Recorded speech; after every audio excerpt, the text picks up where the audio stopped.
Hello and welcome to the ETNow.in Realty Conclave and Awards 2026. We have with us Mr. Kunal Rishi, the Chief Operating Officer for Crisumi Corporation. Thank you so much for joining us today, sir. And many congratulations on winning the award for excellence in the real estate leadership. How do you feel about it? It feels very honored and great to have this acknowledgement from your prestigious ET Now. Tell us a little bit more about this company of yours. What is the vision? How has the journey been here with you? Under your leadership. Crisumi is a joint venture of Krishna Maruti and Sumitomo Group. Sumitomo Group being a Fortune 500 company and Krishna Maruti being one of the majors in automotive spares for major brands. So the collaboration is 50-50 and it is a joint venture and we are trying to create a mini Japanese city in Gurugram. That is our first vision, and then to expand it to multiple Crisumi 2, Crisumi 3, Crisumi 4, like that. But we want to go step by step. We are not in a hurry.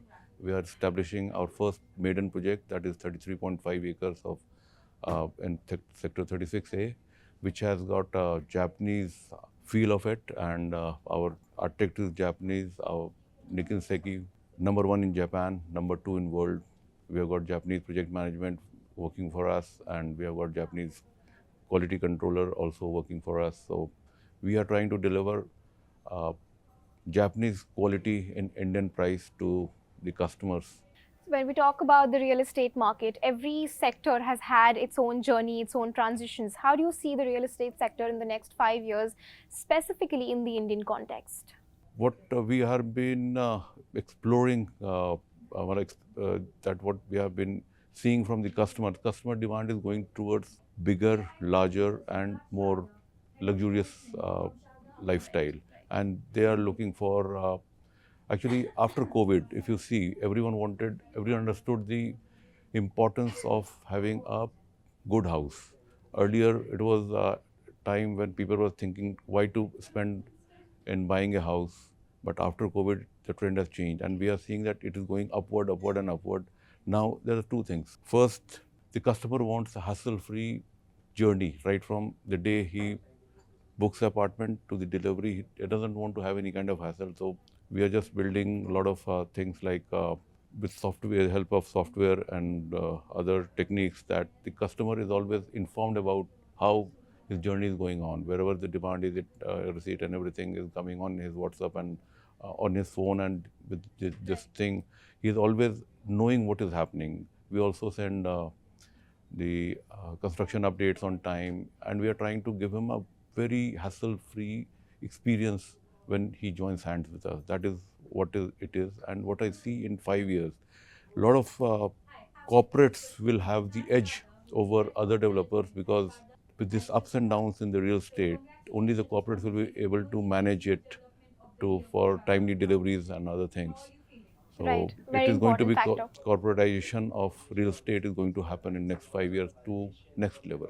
Right. So this blend of the Japanese culture with the Indian market, how do you think this something that will sit well with the Indian consumer? How do you plan on selling this? And do you think that the Indian market, I'm sure that a lot of people are attracted towards these cultures and having something that looks and feels very different to the Indian eye. But particularly, what is it? How is it going to be different? In what terms and factors would it be different? Look, Japanese are slightly different from other communities, that they believe in simplicity of many things. So their things, if you see their architecture, their landscape, their food, everything is very near to nature.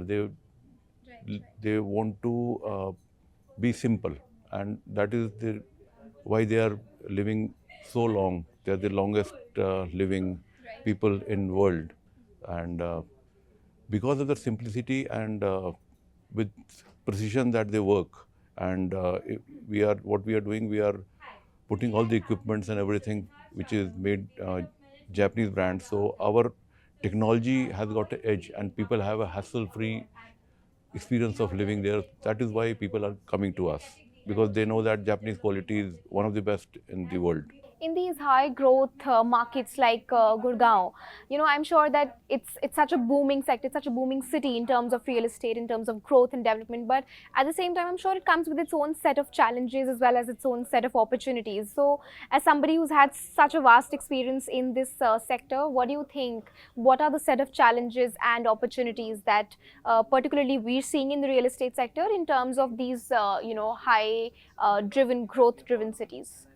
The opportunity is that there is always a demand, and if you are delivering on time the right thing that you have promised, there is always a growth opportunity. The challenges are of various types, like the challenges are of we are facing a shortage of manpower because of various reasons in our projects. Then there is a hassle of reaching to the different levels. Connectivity at some places are a challenge. So there are a lot of challenges which we face during in real estate, but opportunity is always there. People who are prepared, who are planned well, are going to have the edge. Right.